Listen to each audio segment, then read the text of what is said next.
என்னங்க, இவளோட காலேஜ் ஃபீஸ்க்கு பணம் ஏற்பாடு பண்ணிட்டீங்களா? இல்ல மீனாட்சி, மாச கடைசி இல்லையா, எங்க கேட்டும் கிடைக்கல. எங்க ஹெட் கிளார்க் கேட்டிருக்கேன், அவர் நாளைக்கு தரேன்னு சொல்லியிருக்காரு. பார்க்கலாம். சரிங்க.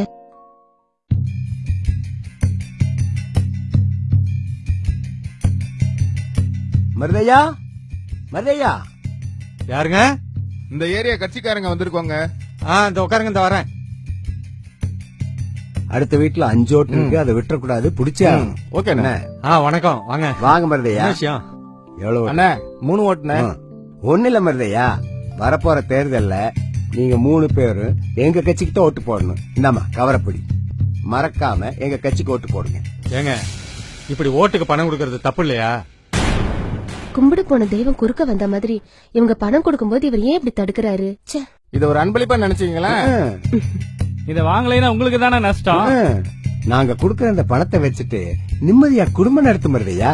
அம்மா, இப்படி இவங்க கிட்ட பணத்தை வாங்கிக்கிட்டு நம்ம ஓட்டு விக்கணுமா? சார், ஓட்டுக்காக பணம் கொடுத்தாலும் 1 வருஷம் ஜெயில் தண்டனை தெரியும்ல.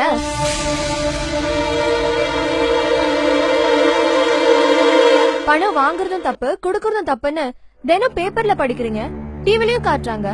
அதெல்லாம் மறந்து போச்சா? இந்த மாதிரி பணம் வாங்குற நம்மளுக்கும் 1 வருஷம் ஜெயில் தண்டனை இருக்கு, ஞாபகம் வச்சுக்கோ.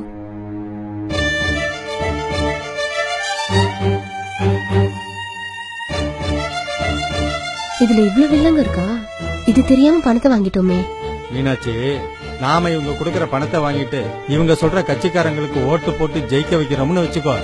அவர் ஜெயிச்சு வந்ததுக்கு அப்புறம் நம்ம தொகுதிக்கு ஒண்ணுமே செய்யலன்னா அவர்கிட்ட போய் இதை செஞ்சு கொடுங்க அதை செஞ்சு கொடுங்கன்னு சொல்லி ஒரு வார்த்தை கேட்க முடியுமா நம்மளால? சரியா சொன்னீங்கப்பா.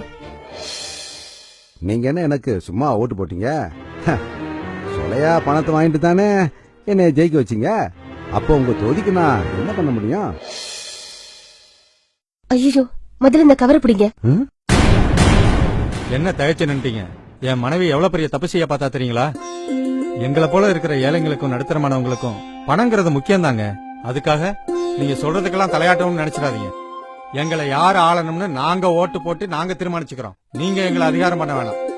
அது மட்டும் இல்ல, இது போல பணத்தை கொடுத்து குறுக்கு வழியில வெற்றி அடைஞ்சிடலான்ற நினைப்ப அடியோட மறந்துருங்க. இல்லனா கேட்டீங்கல்ல, என் பொண்ணு போலீஸுக்கு தகவல் சொல்றதுக்குள்ள கிளம்பிடுங்க. இனியாவது தயவு செய்து ஓட்டுக்காக மக்களுக்கு பணம் கொடுக்காதீங்க. அதுதான் நம்ம ஜனநாயகத்துக்கு நல்லது. புரிஞ்சுக்கோங்க. எங்கள் ஓட்டு எங்கள் உரிமை, உங்கள் ஓட்டு உங்கள் உரிமை.